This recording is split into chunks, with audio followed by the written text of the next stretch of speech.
ಒಂದು ಕಾಳಜಿ, ತಮ್ಮ ಸಮಾಜದ ಬಗ್ಗೆ ಒಂದು ಕಳಕಳಿ ಚಿಂತನೆಯನ್ನ ಏನು ತಾವು ST ರಿಸರ್ವೇಷನ್ ಬಗ್ಗೆ ಇಷ್ಟೆಲ್ಲ ವರ್ಷ ನಡೆಸ್ಕೊಂಡು ಬಂದಂತ ಹೋರಾಟದ ಒಂದು ಕಿಚ್ಚನ್ನ ನಮ್ಮೆಲ್ಲರ ಎದುರುಗಡೆ ಇಟ್ಟಿದ್ದೀರಾ. ಬಂಧುಗಳೇ, ನಿಜವಾಗ್ಲೂ ಹೇಳಬೇಕು ಅಂದ್ರೆ ಕರ್ನಾಟಕ ರಾಜ್ಯ ಸರ್ಕಾರದ ಮುಖ್ಯಮಂತ್ರಿಗಳಾದಂಥ ಮಾನ್ಯ ಸಿದ್ದರಾಮಯ್ಯನವರ ಆಶಯ ಏನು ಅಂತ ತಮಗೆಲ್ಲರಿಗೂ ಗೊತ್ತಿದೆ.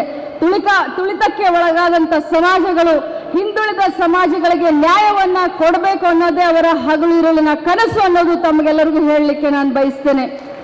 ನಾನು ಇಲ್ಲಿ ರಾಜಕಾರಣ ಮಾಡೋದಕ್ಕಿಂತ ಜಾಸ್ತಿ ನಾವೇನೇ ಮಾತನಾಡಿದ್ರೂ ಕೂಡ ಅದಕ್ಕೆ ಒಂದು ಅರ್ಥ ಬೇಕು, ಅದು ಸಾಧ್ಯವಾಗಬೇಕು. ನಾನು ರವಿ ಅಣ್ಣನವರಿಗೆ ಒಂದೇ ಒಂದು ವಿನಂತಿಯನ್ನ ಮಾಡ್ತೀನಿ. ವೇದಿಕೆ ಮೇಲೆ ಇದ್ದಂಥ ಮುಖಂಡರಿಗೆ, ನಮ್ಮ ಚೌಡಯ್ಯ ಸಮಾಜದ ಮುಖಂಡರು, ಅಂಬಿಗರ ಸಮಾಜದ ಬೆಸ್ತರು ಅಂತಾರೆ, ಕೋಳಿ ಸಮಾಜ ಅಂತಾರೆ, ಉಡುಪಿನಲ್ಲಿ ಮೊಗವೀರರು ಅಂತ ಹೇಳ್ತಾರೆ. ತಮ್ಮೆಲ್ಲರಿಗೂ ಒಂದೇ ವಿನಂತಿಯನ್ನ ಮಾಡ್ತೀನಿ. ನಾನು ಅಲ್ಲಿ ಕೂತ್ಕೊಂಡು ನಾನು ಶರಣ ಅಂಬಿಗರ ಚೌಡಯ್ಯನವರ ಒಂದು ಏನು ಪದ್ಯ ಪುಸ್ತಕನ ಓದ್ತಾ ಇದ್ದೆ. ಅದನ್ನ ತಾವು ಯಾವತ್ತಾದ್ರೂ ನೋಡಿದ್ದೀರಾ? ನಾನು ಸತೀಶಣ್ಣ ಅದ್ರ ಬಗ್ಗೆ ಚರ್ಚೆ ಮಾಡ್ತಾ ಇದ್ವಿ. ಅದನ್ನ ತಾವು ಓದಬೇಕು. 12ನೇ ಶತಮಾನದಲ್ಲಿ ಬಸವಣ್ಣನವರು ಅವತ್ತು ಹಿಂದುಳಿದ ಸಮಾಜವನ್ನ ಎಲ್ಲರನ್ನೂ ಜೊತೆಯಾಗಿ ಇರಬೇಕು, ಈ ಜಾತಿಯ ಶಿಷ್ಟಾಚಾರವನ್ನ ಹೊಡೆದೋಡಿಸಿ ಸಮಾಜದಲ್ಲಿ ಸಮೃದ್ಧಿಯಾದಂಥ ವಾತಾವರಣ ಇರಬೇಕು ಅಂತ ಹೇಳಿ ಸಮಾಜ ಎಲ್ಲ ಒಂದು ಇದಕ್ಕೆ ಧಿಕ್ಕರಿಸಿ ಅವತ್ತಿನ ಕಾಲ ಕ್ರಾಂತಿಯನ್ನ ಮಾಡಿದ್ರು ಬಸವಣ್ಣನವರು. ಇವತ್ತು ಆ ಬುಕ್ನಲ್ಲಿ ಪುಸ್ತಕನಲ್ಲಿ ನೋಡ್ತಾ ಇದ್ದೆ ನಾನು, ಮೊದಲ ಪುಟದಲ್ಲಿ ಬಸವಣ್ಣನವರ ಫೋಟೋ, ಬುದ್ಧನವರ ಫೋಟೋ, ಅಂಬೇಡ್ಕರ್ ಅವರ ಫೋಟೋ ನೋಡಿ ನಿಜವಾಗ್ಲೂ ನನಗೆ ಬಹಳ ಹೆಮ್ಮೆ ಅನಿಸುತ್ತೆ ಮತ್ತು ಸಂತೋಷ ಅನಿಸುತ್ತೆ.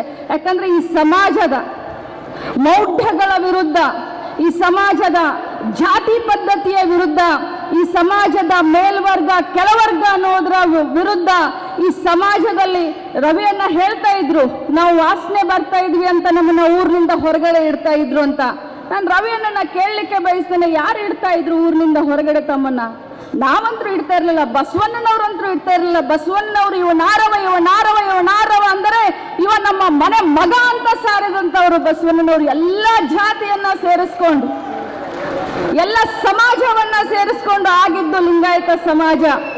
ಸಮಾಜದ ಕೊಳಕನ್ನೇ ಹೊಳೆದೋಳಿಸ್ಬೇಕು ಅಂತ ಹೇಳಿ 12ನೇ ಶತಮಾನದಲ್ಲಿ ಕ್ರಾಂತಿಯನ್ನ ಮಾಡಿ ಸಣ್ಣ ಸಮಾಜ ಇರಲಿ, ದೊಡ್ಡ ಸಮಾಜ ಇರಲಿ, ದಲಿತ ಸಮಾಜ ಇರಲಿ, ಜೈನ ಸಮಾಜ ಇರಲಿ, ಉಪ್ಪಾರ ಸಮಾಜ ಇರಲಿ, ಅಂಬಿಗರ ಸಮಾಜ ಇರಲಿ, ವಾಲ್ಮೀಕಿ ಸಮಾಜ ಇರಲಿ, ಅಂಬೇಡ್ಕರ್ ಸಮಾಜ ಇರಲಿ, ಎಲ್ಲ ಸಮಾಜಗಳಿಗೂ ಲಿಂಗ ಧಾರಣೆಯನ್ನ ಮಾಡಿ ಮನುಷ್ಯತ್ವ, ಮಾನವತ್ವ, ಧರ್ಮದ ಆಧಾರ ಮೂಲ ಏನು ಅಂತಂದ್ರೆ ಮಾನವೀಯತೆ ಅಂತ ಸಾರಿದಂತ ಬಸವಣ್ಣನವರು ಹೆಮ್ಮೆ ಪಡುವಂತ ಈ ಅಂಬಿಗರ ಚೌಡಯ್ಯನವರ ಜಯಂತಿ ನನಗೆ ಬಹಳ ಖುಷಿ ಆಗುತ್ತೆ ಬಂಧುಗಳೇ.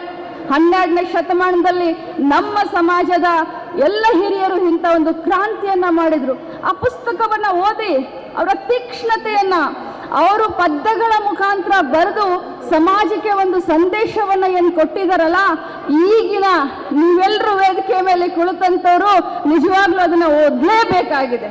ಅದನ್ನ ಓದಿದ್ರೆ ನಮ್ಮ ಅಂಬಿಗರ ಚೌಡಯ್ಯನವರ ವಿಚಾರಧಾರೆಗಳು ಏನಿತ್ತು ಅನ್ನೋದು ತಮಗೆಲ್ಲರಿಗೂ ಗೊತ್ತಾಗುತ್ತೆ.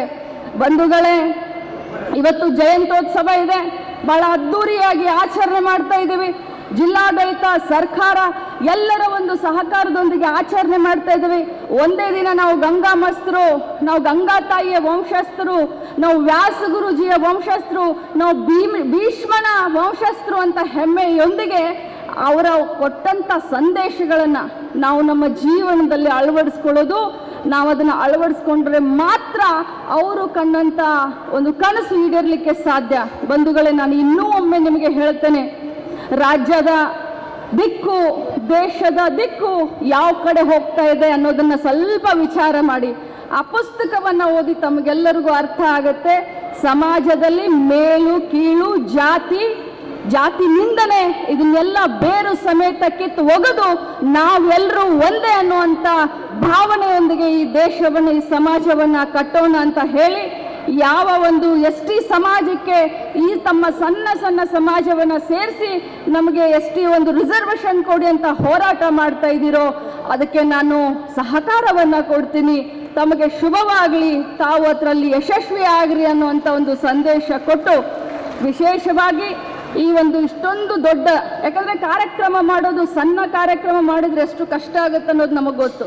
ಇಂಥ ಒಂದು ಬೃಹತ್ತಾದಂಥ ಒಂದು ಆ ಸರ್ದಾರ್ ಗ್ರೌಂಡ್ನಲ್ಲಿ ನಮಗೆಲ್ಲರಿಗೂ ಗೊತ್ತು, ಇಷ್ಟು ಒಂದು ದೊಡ್ಡ ಕಾರ್ಯಕ್ರಮವನ್ನು 20-25 ಸಾವಿರ ಜನರನ್ನು ಸೇರಿಸಿ ರಾಜ್ಯದಲ್ಲಿನ ಸಮಾಜದ ಎಲ್ಲ ಮುಖಂಡರನ್ನ ಪಕ್ಷಾತೀತವಾಗಿ ಕರೆದು ಇಷ್ಟೊಂದು ಅದ್ಧೂರಿಯಾಗಿ ಈ ಕಾರ್ಯಕ್ರಮ ಮಾಡಿದ್ದೀರಾ.